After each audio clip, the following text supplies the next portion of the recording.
Hi guys, how are you? Welcome back to Conversations with Kanyumozi. My name is Lisa Kanyumozi Rwoni, and we did say we're going virtual because the pandemonium, but also I finally get a chance to host two of like my favorite voices. Like when these women talk, they're just they do that romance thing for you, and you're just like, anyway, soon come, soon come. So my wife, the only person I'm committed to in real life, everyone else is a lie. That's 100% true. Precious is on this call, and then the richest auntie to my children, and my pimp, because like she doesn't see me and Precious. Jade is on this call as well. Mm-hmm. So yeah, guys, you have to introduce yourselves, like your formal introductions. I don't have one because I'm not an adult, so don't perceive me as such. My name is Precious. Well, my name is Jade. I'm a poet, I'm a writer, and sometimes I talk a lot. Sometimes it's sense, sometimes it's not, but we're here for the months and for life, so that's who I am. That's true. That's facts. Exactly. So I've been doing a series on love. It got interrupted a little bit. It was for June, but it got interrupted because of the pandemic and my life. But I do want to follow through with it. Now I'm having you here on romantic love because both of you love love. Like you love romance and you love love, and I think I really like that about you. And one of like the core feminist understandings is love. Like all we do is love. Yes, blessed, it's on. Sorry. So, yeah. So I want to talk about romantic love. So I've had on love as an individual for myself. Then I had someone else speak about radical self-love. And I'd like your take on romantic love. What was your idea of love before you became feminist? Okay. My idea of love before I became a feminist was very patriarchal. I'm not gonna lie. It's a very serve you, whatnot. What can I give? What can I give? Give. As in, that's all I wanted to do. Because when you grow up, people pleasing, that's all you know how to do. So before feminism, it's like I just had the idea that I was. Someone was supposed to fill a half of me up. And that was the epitome of love. Like you're supposed to fill me up and I'm supposed to fill you up. And that's it. That's all it requires. You're supposed to love me. Some romance stuff like those Cinderellas, Beauty and the Beast, whatnot, whatever they were selling us when we were kids. But yeah, that's what I had beforehand. Before I was educated.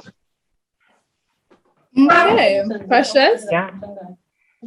Mine was a bit similar. It was kind of more technical, of like not really technical, but like if you thought about like your feelings for each other, I felt like you somehow had to feel a gap, like feel like a void somewhere, or like complete someone, but then I also didn't know that it involved like vulnerability. So I didn't really know what it meant really to fill a gap, honestly. I just thought, yeah, it is probably someone is there to like fill a gap and stuff.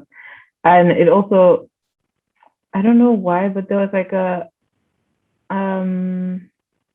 sort of partnership, I didn't really know what intimacy was before, that like during that time. So I just thought I didn't think a relationship like involved that, until I learned. So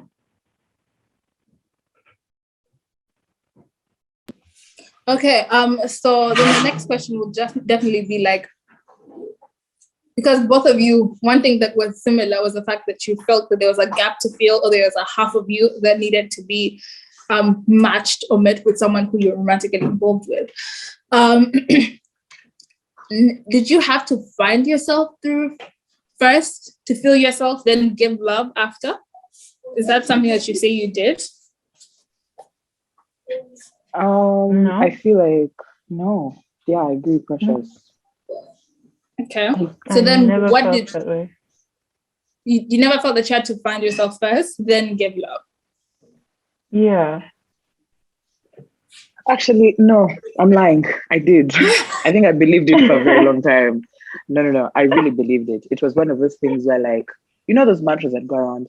If you don't love yourself, you can't love anyone properly, or you like, you know, or you won't find the right kind of love if you don't love you first. And I'm like, guys, this is hard work. So love is never. Let's just agree it's never happening. But yeah, I truly believed it. I thought that. I even preached it. I'm not even going to lie. I preached it too. That's the thing. You know, you believe it, you preach it when you're doing the thing. But yeah, it made sense in my head that I would only be able to understand what love looked like if I knew what loving myself meant to me. So even when people still do it now, I get it, but I'm like, that's a lie. Yeah. I get that. So now, after you started to identify and do the work on yourself as a feminist, what then is your idea of love now? How do you perceive love? How do you understand love? How do you communicate love? How do you accept love? Because it's definitely, I think as an individual, there's stuff people will do. And I'm like, no, that's not how I respond to love. And because it's how you think you should love me, it's not working. It's just not doing thing.